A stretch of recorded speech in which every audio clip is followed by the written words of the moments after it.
ప్రపంచ శాంతికి అన్ని దేశాలు కలిసి రావాలన్నారు ప్రధాని మోదీ. యుద్ధాలతో సమస్యలు ఎప్పటికీ పరిష్కారం కావన్నారు. ఢిల్లీలో జర్మన్ ఛాన్సలర్ ఓలాఫ్ షోల్జ్తో భేటీ అయ్యారు. భారతీయులకు జర్మన్ ప్రభుత్వం వీసాలు పెంచడాన్ని పీఎం స్వాగతించారు. మహారాష్ట్రలో మళ్లీ మహాయుతి సర్కార్ ఏర్పడుతుందన్నారు బీజేపీ నేతలు. ఉక్రెయిన్ పశ్చిమాసియా ఉద్రిక్తతలు ప్రపంచానికి ఆందోళనకరమన్నారు ప్రధాని నరేంద్ర మోదీ. ఈ ప్రాంతాల్లో శాంతి స్థాపనకు భారత్ సిద్ధంగా ఉందన్నారు. యుద్ధాలతో ఎప్పటికీ సమస్యలు పరిష్కారం కావన్నారు. ఢిల్లీలో జరిగిన 18వ ఆసియా పసిఫిక్ జర్మన్ బిజినెస్ సదస్సులో పాల్గొన్నారు ప్రధాని.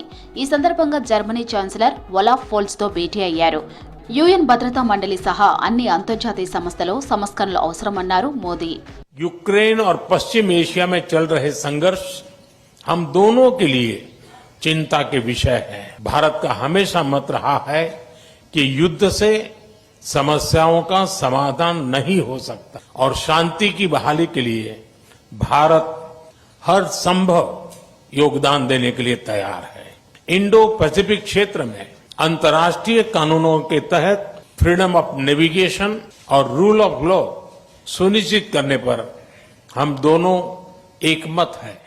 నైపుణ్యం కలిగిన భారతీయులకు జర్మనీ వీసాలు పెంచడాన్ని స్వాగతించారు ప్రధాని. వీసాల సంఖ్య 20,000 నుంచి 90,000కు పెంచడం రెండు దేశాల బంధానికి నిదర్శనమన్నారు. భారత శ్రామిక శక్తిపై జర్మనీకి అపార నమ్మకం ఉందన్నారు. వికసిత్ భారత్ లక్ష్యానికి జర్మనీ సహకారం అవసరమన్నారు మోదీ.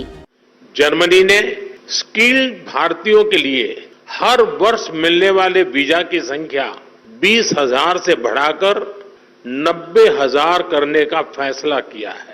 मुझे विश्वास है कि इससे जर्मनी की ग्रोथ को नई गति मिलेगी। కాంగ్రెస్ పార్టీకి ఎన్నికల్లో టికెట్లు అమ్ముకోవడం అలవాటన్నారు అసోం సీఎం హిమంత బిశ్వ శర్మ. 20% సీట్లు అమ్మితే వచ్చిన డబ్బును ఎలక్షన్లో ఖర్చు చేస్తుందని ఆరోపించారు.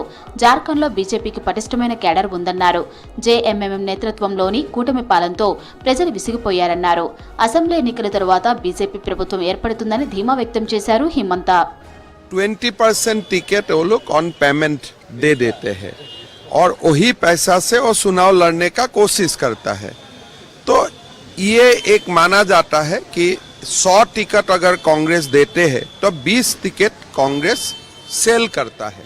एनडीए बहुत ही स्ट्रांग होके उभरेगा. మహారాష్ట్రలో మహాయుతి సర్కార్ మళ్లీ ఏర్పడడం ఖాయమన్నారు deputy CM Devendra Fadnavis. Nagpur south west స్థానం నుంచి నామినేషన్ దాఖలు చేశారు ఫడ్నవీస్. ఆరోసారి తనకు టికెట్ కేటాయించిన ప్రధాని మోదీ బీజేపీ అధిష్టానానికి ధన్యవాదాలు తెలిపారు. ప్రభుత్వ సంక్షేమ పథకాలే బీజేపీని గెలిపిస్తాయని ధీమా వ్యక్తం చేశారు ఫడ్నవీస్. हमारी महायुति की सरकार ने जो काम किया है उस काम की बदौलत फिर एक बार जनादेश हम प्राप्त करेंगे.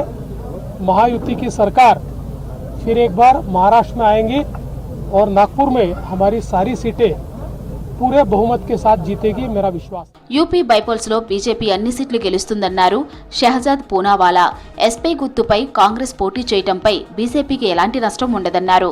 జమ్మూ కాశ్మీర్ నుంచి కేరళ వరకు కాంగ్రెస్ పార్టీకి ఆదరణ తగ్గుతుందన్నారు.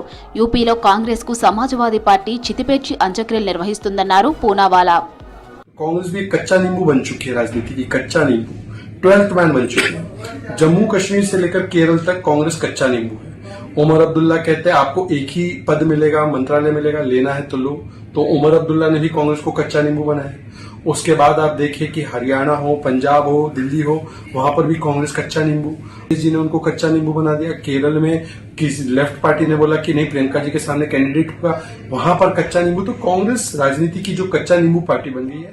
దేశంలో రిజర్వేషన్లు రద్దు చేయడమే ఇండియా కూటమి అంతిమ లక్ష్యమన్నారు కేంద్ర మంత్రి రామ్దాస్ అథవాలే. దళిత గిరిజనుల రిజర్వేషన్లు తొలగించేవారని రాజకీయంగా సమాధి చేయడానికి ప్రజలు సిద్ధంగా ఉన్నారన్నారు. मुझे लगता है कि यहाँ कोई मतलब यहाँ आमिर शाह को यहाँ हर बात पूछने की आवश्यकता नहीं होती है, लेकिन सलाह लेने के लिए सलाह के लिए यहाँ आते हैं एकनाथ शिंदे जी. तो मुझे लगता है कि यहाँ संजय राउत के आरोप में बिल्कुल तथ्य नहीं है. జార్ఖండ్ మహారాష్ట్రలో సీట్ల కేటాయింపు పూర్తి కావడంతో ఎన్నికల ప్రచారంపై దృష్టి పెట్టింది బీజేపీ. జార్ఖండ్లో ఫస్ట్ ఫేజ్ ఎన్నికలు జరిగే స్థానాల్లో ప్రచారం కోసం 40 మందితో స్టార్ క్యాంపెయినర్ల లిస్టు ప్రకటించింది.